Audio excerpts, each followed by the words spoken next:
சேகர் பாபு இருக்கக்கூடிய குற்றச்சாட்டு என்ன அப்படின்னா, பவன் கல்யாணம் எதுக்கு கூப்பிட்டு வந்தீங்க? இப்போ சேகர் பாபு அவர்கள் வந்து தெலுங்கு பேசுற மக்களை வந்து அவமானப்படுத்துறாரு. அப்போ தெலுங்கு பேசுற மக்கள்லாம் வந்து முருகனை கும்பிட மாட்டாங்களா? அப்போ சேகர் பாபு அவர்கள் வந்து பவன் கல்யாணுக்கும் இங்கே என்ன சம்பந்தம் அப்படின்னு கேட்டாருன்னா, அப்போ சேகர் பாபு என்ன பேசுறாரு? வீட்டில் தெலுங்கு தானே பேசுறாரு. கருணாநிதி அவர்களோட பூர்வீகமே ஓங்கோல்ங்கிறாங்க. அப்போ உங்களுக்கு தமிழ்நாட்டுக்கு என்ன சம்பந்தம்? இந்தியா முழுக்க முருகனை கும்பிடுறாங்க, தமிழ்நாட்டில் மட்டும்தான் முருகனை கும்பிடுறாங்களா? உங்களோட அறிவு சிற்றறிவுங்க. நீங்க புத்தகத்தை எடுத்து படிக்கணும். உங்களுக்கு நீங்க கருணாநிதி, அண்ணா, ஈவேரா இவங்க 3 பேரை தவிர உங்களுக்கு ஒண்ணுமே தெரியாது. அப்ப என்னங்க நீங்க உங்களுக்குன்னா ஒரு நியாயம், இது அடுத்தவங்களுக்குன்னா ஒரு நியாயமா? நீங்க அரசியலுக்காக நீங்க இதெல்லாம் பண்றீங்க, நாங்க ஆன்மீகத்துக்கு பண்றோம். ஏங்க அமீர்லாம் ஒரு ஆளுன்னு சொல்லிட்டு அவரை பற்றிலாம் பேச வராதிங்க. அது ஏற்கனவே அந்த ஜாபர் சாதிக் விஷயத்தில் இவரோட பேரும் அதில் வந்து இன்வால்வ் ஆகிருக்கு. இவர் எப்படி போயிட்டு உட்காந்து ஒழிஞ்சிட்டு இருந்தாரு, எனக்கு இதுக்கு சம்மந்தம் இல்லைன்னு சொன்னார். இதெல்லாம் நம்ம பார்த்தோம். தவ்ஹீத் ஜமாத் வந்து ஷிர்க் ஒழிப்பு மாநாடு நடத்தினாங்கல்ல, அப்போ அமீர் வந்து இதுக்கு எதிர்ப்பு தெரிவிச்சாரா இந்த மாதிரி பண்ணக்கூடாதுன்னு? எங்கள் கோவிலை வச்சு நீங்கள் அரசியல் பண்ணுவீங்க, எங்கள் சாமியை வச்சு நீங்கள் அரசியல் பண்ணுவீங்க, எங்களோட பண்டிகைகளை வச்சு நீங்கள் அரசியல் பண்ணுவீங்க. அப்போ நீங்கள் வந்து எல்லாம் இதெல்லாம் பண்ணுறப்பெல்லாம் வாயை மூடிட்டு கோமா ஸ்டேஜில் உட்காந்துருப்பீங்க. நாங்கள் வந்து முருக பக்தர்கள் மாநாடுன்னு போட்டோம்னா நீங்கள் எல்லாம் இப்போ தான் எந்திரிச்சு எல்லாம் வருவீங்களா? இவங்களோட புத்தி எப்படி இருக்குன்னு பாருங்க. நீங்கள் இப்போ என்ன பண்ணிட்டீங்க, தமிழ்நாடு அப்படின்னா இவங்களை தாண்டி ஒரு வரலாறே இல்லை. தமிழ் கடவுள்னா தமிழுக்கு அப்படி என்ன நீங்கள் செஞ்சுட்டீங்க? தமிழ் கடவுள்னா கருணாநிதியை தவிர வேற எவரையும் சிந்தித்து பார்க்க முடியவில்லையா? அப்போ நான் எனக்கு தமிழ் கடவுள்னா யாரு? முருகன் தான். அவருக்கு முருகனே வரலையா, கருணாநிதி தான் வராராம். திருமாவளவன் அவர்கள் மேடை போட்டு என்ன சொன்னாரு? அசிங்கமான பொம்மைகள் இருந்தா அது கோபுரம்னு சொன்னீங்க. நீங்க பாராளுமன்றத்துல போய் நின்றுக்கிட்டு இங்க இந்தியாவுக்கு ஒரு விடுதலை வரணும்னா அல்லாஹ் அக்பர் அல்லாஹ் அக்பர் அல்லாஹ் அக்பர்னு கோஷம் போட்டீங்க. நீங்க அந்த போனை பார்த்து இப்படி அழிக்கிறீங்க விபூதியை. எங்களுக்கு என்ன கண்ணு குருடா? எங்களுக்கு பாக்குறவங்களுக்கு கண்ணு குருடா? ஒரு கேமராவுக்கு முன்னாடி செய்யற விஷயத்தை நீங்க இப்படி எல்லாம் மாத்தி பேசுறீங்கன்னா நீங்க இன்னும் பின்னாடி என்னென்ன வேலைகள் செய்வீங்க? இனிமே திமுகவோ திகாவோ இந்த விசிகாவோ இந்து மக்களை பத்தியோ இந்து கடவுளை பத்தி பேசுறதுக்கோ பயப்படுவாங்க. இன்னைக்கு திமுக செய்த இந்த போன்ற செயல்கள் சென்னிமலையிலையும் திருப்பரங்குன்றத்திலையும் இவங்க செஞ்ச வேலையோட விளைவு தான் இன்னைக்கு மக்கள் இப்படி ஒன்று கூடியிருக்கிறது.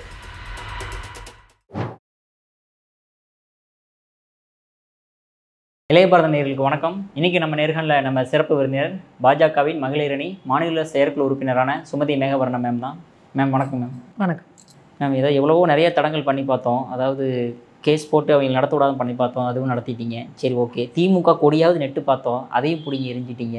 இருந்தாலுமே வந்து ஒரு 1 லட்சம் பேர் தான் கூடியிருக்கிற மாதிரி தெரியுது. இருந்தாலுமே 5 லட்சம் 6 லட்சம்ன்றீங்க 8 லட்சம்ன்றீங்க, எங்களுக்கு பக்குன்னு இருக்கா இல்லையா? அந்த அளவுக்காக நடத்திட்டீங்க. எப்படி கூட்டம் வந்து அங்கே, அதாவது இவங்களுக்கு என்ன பிரச்சனை அப்படின்னா, இன்றைக்கி திமுகவில் என்னடா நம்ம வந்து ஒரு ஆளுக்கு கையில் 200 ரூபா பணம் கொடுத்து ஏதாவது இந்த சரக்கு லாரி லோடு லாரி அப்புறம் கவர்மெண்ட் பஸ்ஸு இப்படிலாம் வச்சு அவங்கள ஆளுங்களை ஏற்றி கொண்டு வந்து குவார்ட்டர் கொடுக்குறேன், கோழி பிரியாணி கொடுக்குறேன், இதெல்லாம் பண்ணி கூட நீங்கள் ஆளுங்களை கொண்டு வந்து உட்கார வச்சிங்கன்னா ஒரு 10 நிமிஷம் இல்லை 1/2 மணி நேரம் உட்காந்துருந்துட்டு எந்திரிச்சு முதல்வரோ இல்லை துணை முதல்வரோ பேசிகிட்டு இருக்கப்ப போயா நீ கொடுக்குற காசுக்கு இவ்வளோ தான் உட்கார முடியும்னு எந்திரிச்சு போய்கிட்டே இருப்பாங்க. நம்ம எல்லா வீடியோலையும் பார்த்துட்ருக்கோம். ஆனால் அந்த முருக பக்தர்கள் மாநாடுக்கு வந்து கூட்டத்தை பார்த்தீங்க அப்படின்னா காலையில் 10:30 மணிலேருந்தே வெயில் அப்படி கொளுத்தி எடுக்குது. 10:30 மணிலேருந்தே வந்து மக்கள் உட்கார ஆரம்பிச்சிட்டாங்க. ஏன்னா மக்களுக்கு தெரியுது இது கூட்டம் நிறையா வரும், நம்ம முன்கூட்டி போய் உட்காந்துடணும் அப்படின்னு சொல்லிட்டு எங்களால் நாங்கள் அதில் போய் வாலண்டியராக ஒரு 2 நாள் ஒர்க் பண்ணேன். ஸோ அவங்க வந்து தண்ணி வந்து கொடுக்கணும் பக்தர்களுக்குன்னு சொல்லி அந்த சில இதில் ஆர்டர் பண்ணி வச்சுருந்தாங்க. ஸோ இவங்க பிளான் பண்ணது ஒரு 3 1 மணியில் 2 மணிலேருந்து பக்தர்கள் வருவாங்க. ஆனால் வெயிலில் உட்காந்துருக்கிறத பார்த்துட்டு அவங்க போயிட்டு அந்த வாலண்டியர்ஸ்லாம் அவங்களுக்கு தண்ணி கொடுத்துக்கிட்டே இருக்கிறாங்க. தண்ணி பத்தலை, ஏன்னா வெயிலில் உட்காந்துருக்காங்க. திருப்பிலாம் ஆர்டர் பண்ணி திருப்பி லோடு கொண்டு வந்து லாரியில் கொண்டு வந்து தண்ணி கண்ணை இறக்குனாங்க. அந்த மாதிரி அவ்வளோ பக்தர்கள் தன்னெழுச்சியாக ஆர்வமாக அங்கே வந்து உட்காந்துட்டு அங்கே போடப்பட்டிருந்த சேர்களே கிட்டத்தட்ட ஒரு 3 லட்சம் சேர் முழுக்க ரொம்பியாச்சு. சைடில் இந்த சைடு ஃபுல்லாக பக்தர்கள் நின்னாங்க, இந்த பக்கமும் நின்னாங்க, திரும்ப வெளியிலையும் நின்னாங்க. இது இல்லாமல் கிட்டத்தட்ட ஒரு 4-5 கிலோமீட்டருக்கு வந்து கொஞ்சம் லேட்டாக வந்தவங்களாகட்டும் இல்லை பக்தர்கள் ஏதானவங்களாம் பார்த்திங்கன்னா ஃபுல்லாக பிளாக்டு. எங்களுக்கெல்லாம் ஃபோனு, மேடம் கிட்டத்தட்ட ஒரு 20 பஸ்ஸில் நிற்கிறோம், அந்த பக்கம் அந்த மாவட்டத்துலேருந்து வந்தோம் 10 பஸ்ஸு, இந்த மாவட்டத்துக்கு வர முடியலை, உள்ள எல்லாமே பிளாக்டு.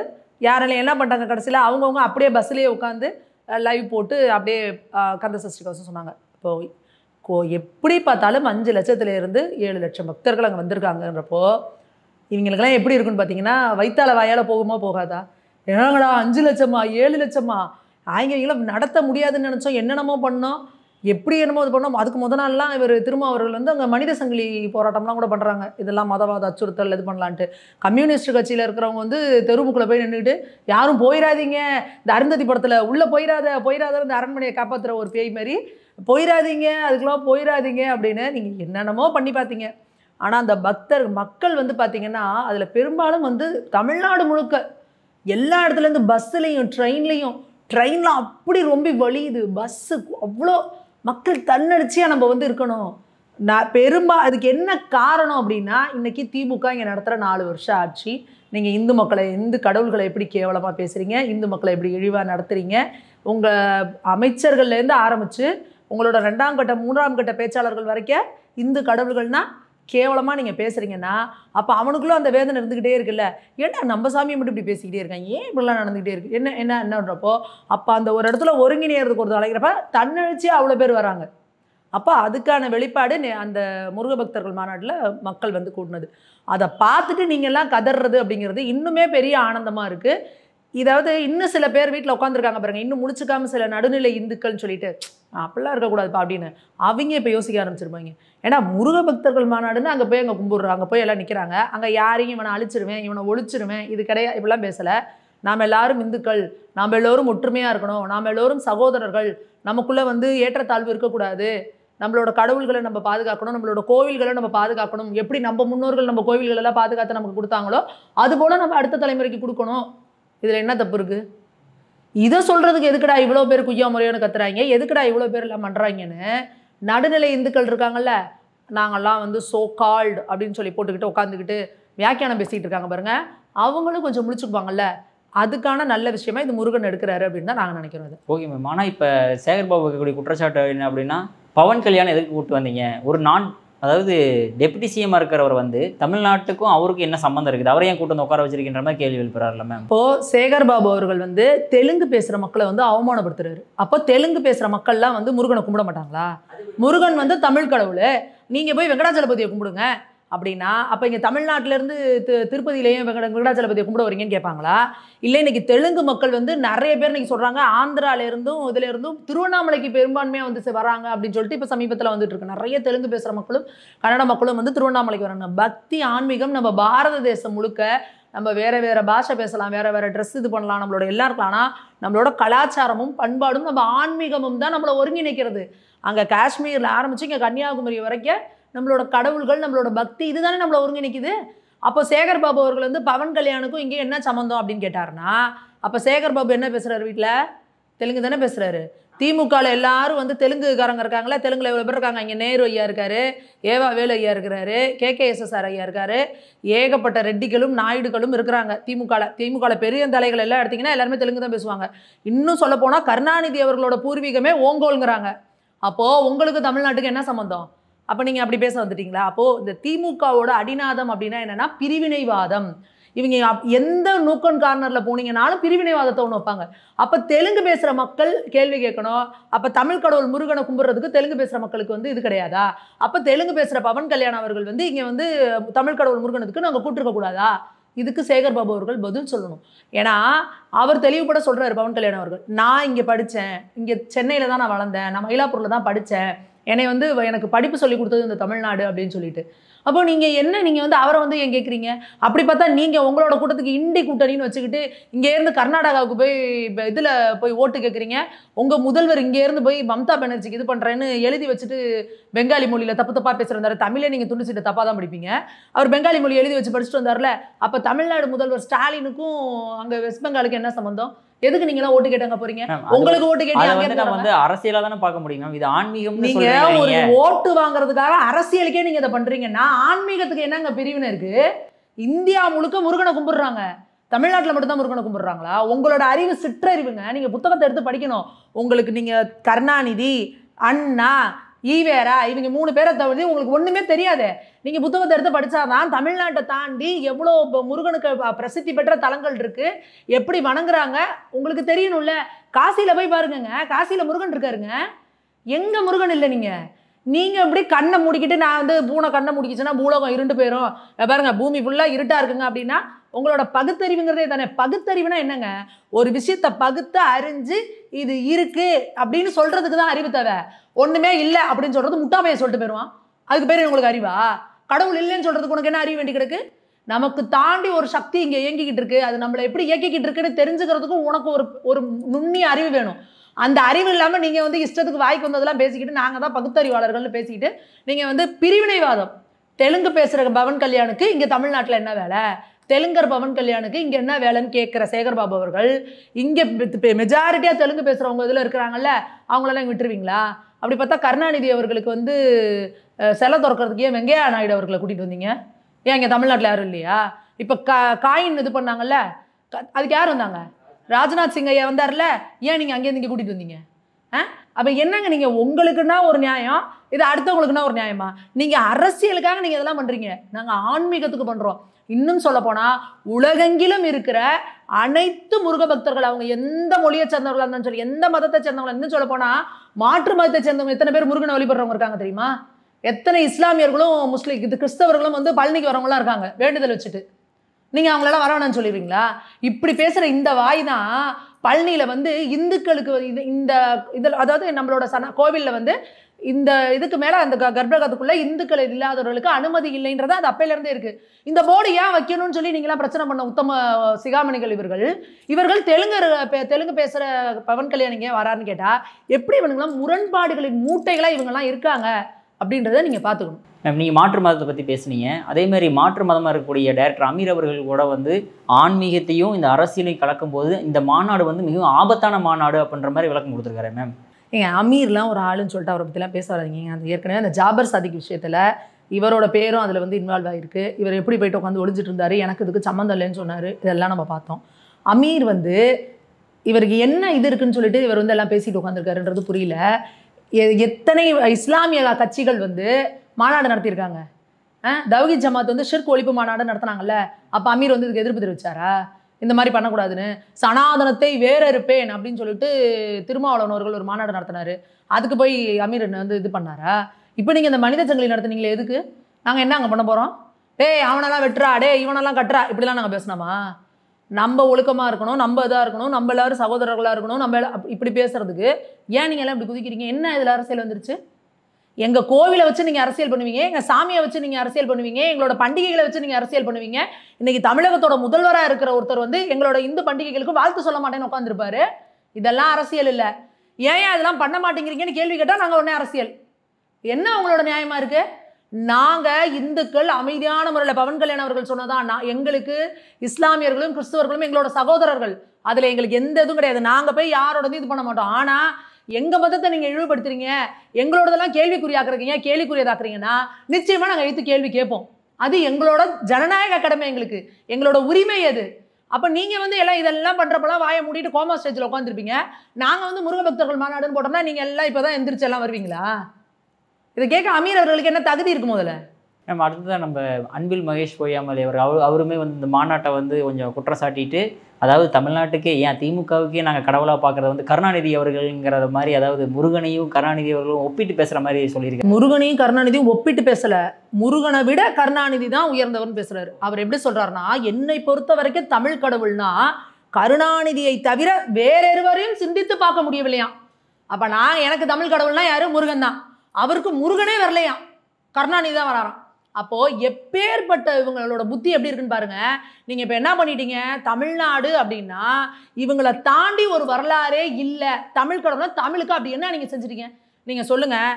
ஆழ்வார்கள்லேருந்து, நாயன்மார்கள்லேருந்து, ஆண்டாளம்மாலேருந்து, இங்கே ஒரு அருணகிரிநாதர்லேருந்து, வண்ணச்சரபம் தண்டபாணி சுவாமிகள்லேருந்து, கிருபானந்த வாரியார் இருந்து, அதுக்கப்புறம் வந்தவங்களே மீனாட்சி சுந்தரம் பிள்ளை இருக்கிறாரு. அதுக்கப்புறம் நமக்கு தமிழ் தாய் வாழ்த்து கொடுத்தவங்க யார்? மனோன்மணியம் சுந்தரம் பிள்ளை இருக்காங்க, வஉசி ஐயா இருக்காங்க, கியாபே விஸ்வநாதம் பிள்ளை ஐயா இருக்காங்க, மாப்போசி ஐயா இருக்காங்க. தனித்தமிழ் இயக்கம், அதாவது நீங்கள் மித்த எந்த லாங்குவேஜ் எடுத்தீங்கனாலும் சமஸ்கிருத கலப்போட தான் இருக்கணும். சமஸ்கிருதத்தை எடுத்துட்டிங்கன்னா எந்த அது வார்த்தை பொருள்படாது. ஆனால் தமிழில் ஒரு சமஸ்கிருத வார்த்தை இல்லாமல் முழுக்க முழுக்க தனித்தமிழை மட்டும் இது பண்ணார் மறைமலை அடிகள் ஐயா. எவ்வளவோ வார்த்தைகள் இன்னைக்கு ஆங்கிலத்தில் பல மொழிகளுக்கு ஆங்கில வார்த்தைகளை ஆங்கிலத்திலே தான் சொல்லுவாங்க. ஆனால் அத்தனை ஆங்கில வார்த்தைக்கும் தமிழில் இது பண்ணவர் மறைமலை அடிகள் ஐயா. இவங்க எல்லாத்தையும் விட கருணாநிதி அவர்கள் வந்து தமிழுக்கு பெரிய தொண்டு பண்ணிட்டாரா? அப்போ இவங்களெல்லாம் தாண்டி இங்கே தமிழ்நாட்டில் யாருமே கிடையாது.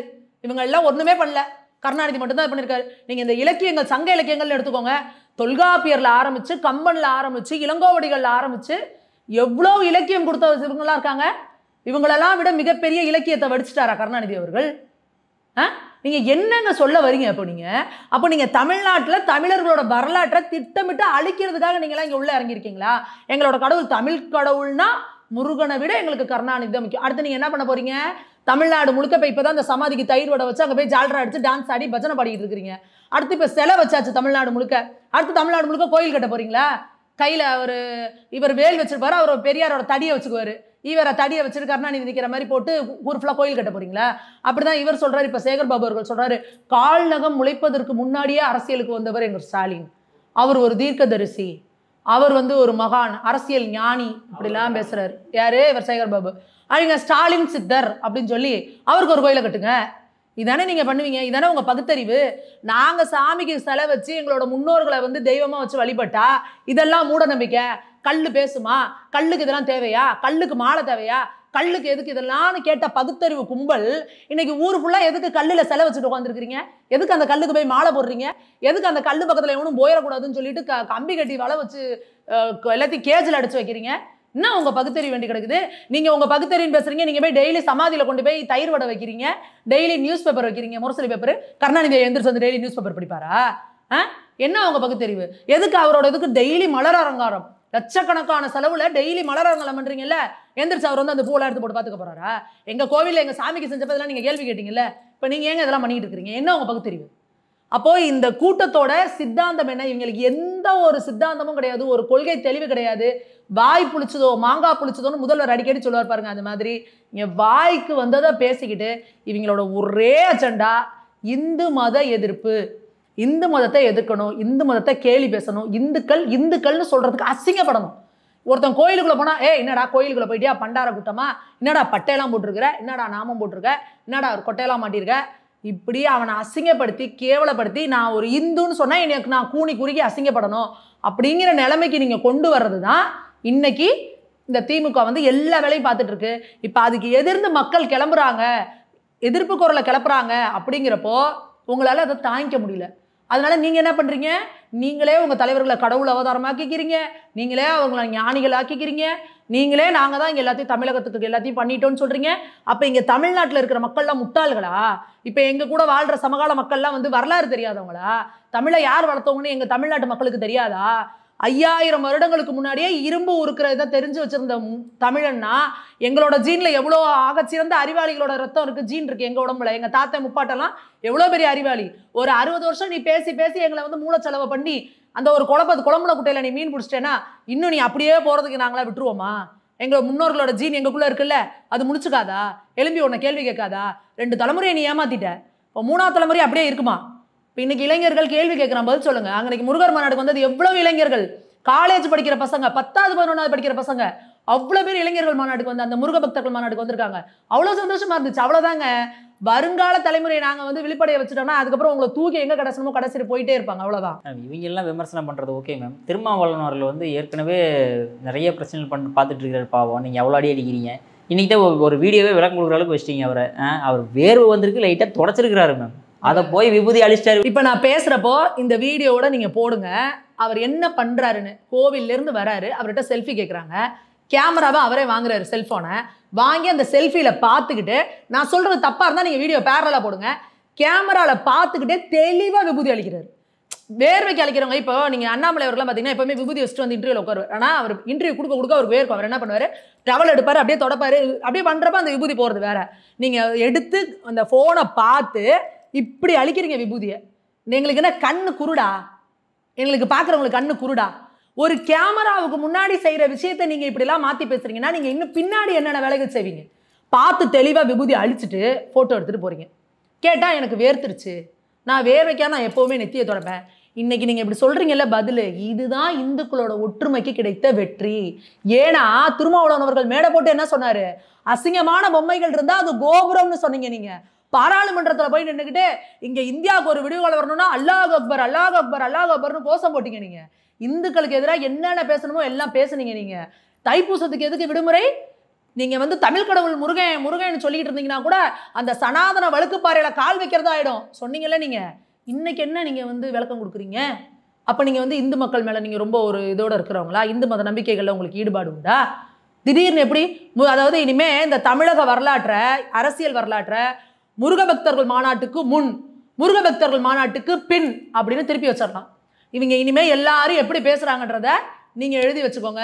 இனிமேல் திமுகவோ திகாவோ இந்த விசிகாவோ இந்து மக்களை பற்றியோ இந்து கடவுளை பற்றி பேசுறதுக்கோ பயப்படுவாங்க.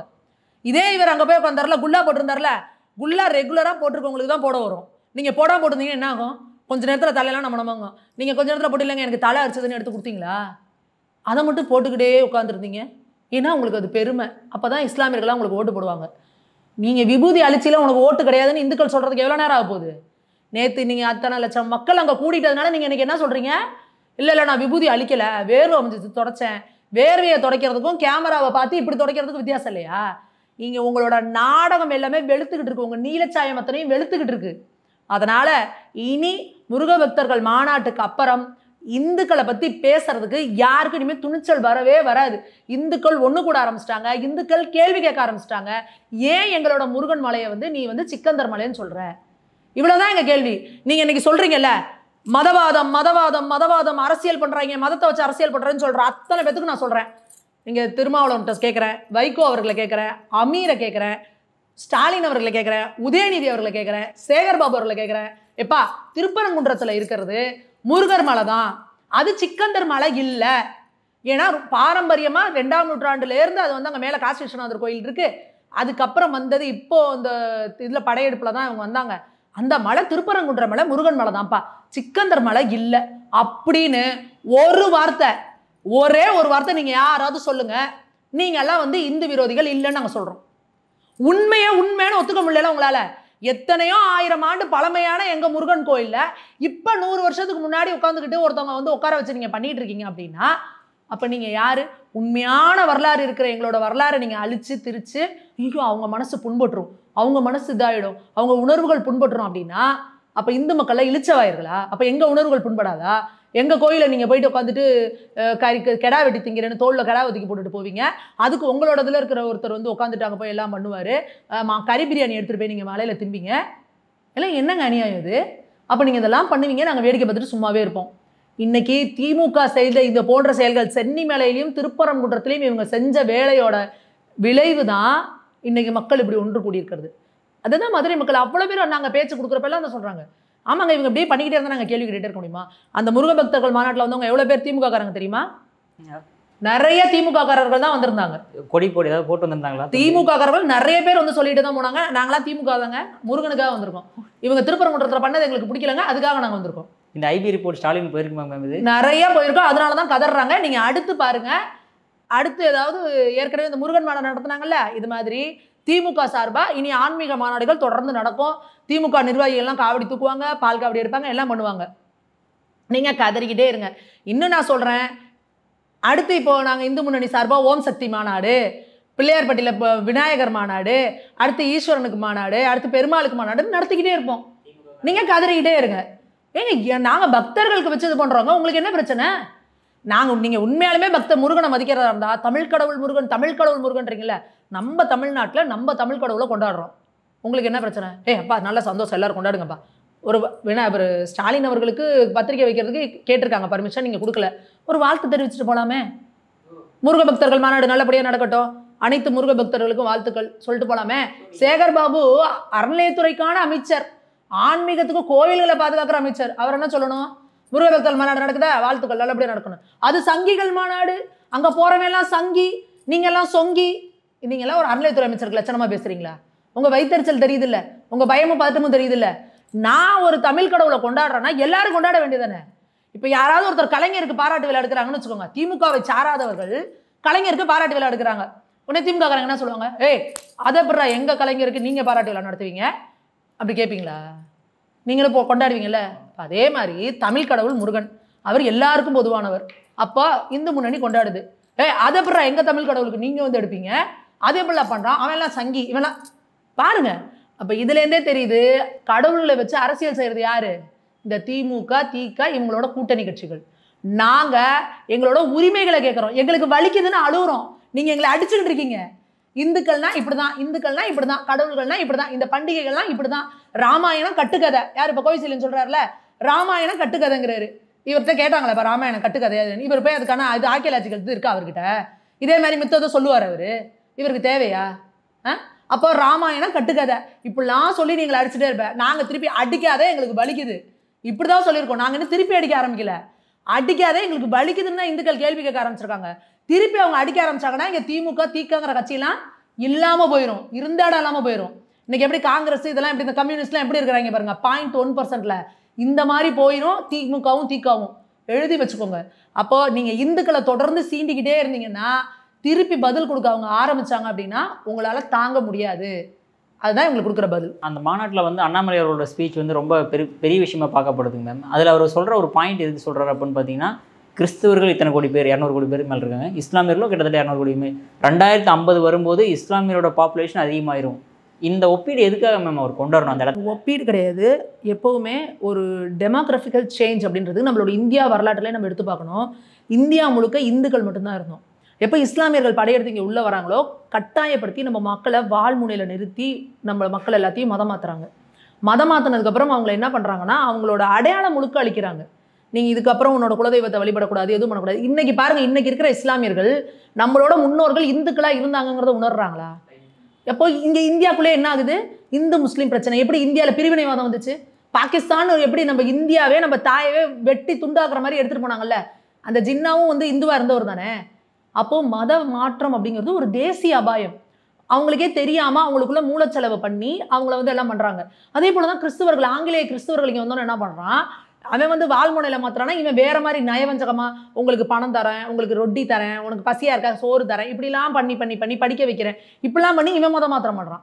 அப்போ இவன் என்ன பண்ணுறான் அப்படின்னா, மூளை அளவில் இவங்களை என்ன பண்ணுறான், நம்ம தேசத்துக்கு எதிராக நீங்கள் இதுக்கு கடவுளை கும்பிடக்கூடாது, இங்கே இது பண்ணக்கூடாது, தேசிய கீதத்துக்கு எந்திரிச்சு நிற்கக்கூடாது, இந்த மாதிரியெல்லாம் நீங்கள் பண்ணுறதுனால நாளைக்கு நம்ம பாரத தேசம் அப்படின்னா நம்ம ஒரு இது. அப்போது நீங்கள் நம்ம தேசத்துக்கு ஒரு பிரச்சனை அப்படின்னா நீங்கள் என்ன பண்ணுவீங்க? யாருக்கு நிற்பீங்க? நீ தேசப்பற்றே இல்லாமல் இருந்தீங்கன்னா நீங்கள் எல்லாரும் இந்துக்களாக இருந்தவங்க தானே. அந்த உணர்வு அவங்ககிட்ட இருந்து அளிக்கிறாங்கல்ல. இன்னைக்கு எத்தனையோ மிக பழமையான ஒரு இது வந்து எகிப்து சாம்ராஜ்யங்கிறாங்க. எகிப்தில் இருக்கவங்களாம் யாராக இருக்காங்க? இப்போ எல்லாரும் இஸ்லாமியர்களாக இருக்காங்க. ரோம் சாம்ராஜ்யம் அழிஞ்சு போச்சு. எங்கே போச்சு? அவங்க எல்லாரும் இஸ்லாமியர்கள் ஆகிட்டாங்க. அப்போது நம்மளோட அடையாளம் மறைஞ்சு, நம்மளோட தொன்மை மறைஞ்சு, நீங்கள் எல்லாரும் இஸ்லாமியர்களை மாறுறீங்க. ஆனால் மாறினாலும் நீங்கள் அமைதியாக இருக்கீங்களா? நீங்கள் அங்கே என்ன பண்ணிட்டு இருக்கீங்க? ஒருத்தர் அடிச்சுக்கிறது. நீங்கள் யோசிச்சு பாருங்கள், எவ்வளோ ஒரு கொடூரமாக பதட்டமான நிலைமையில ஒரு மதம் அப்படின்றது என்னென்னா, இந்து மதத்தை வந்து மதம்னு இப்போ நீங்கள் தான் சொல்கிறீங்க, அது தர்மம்.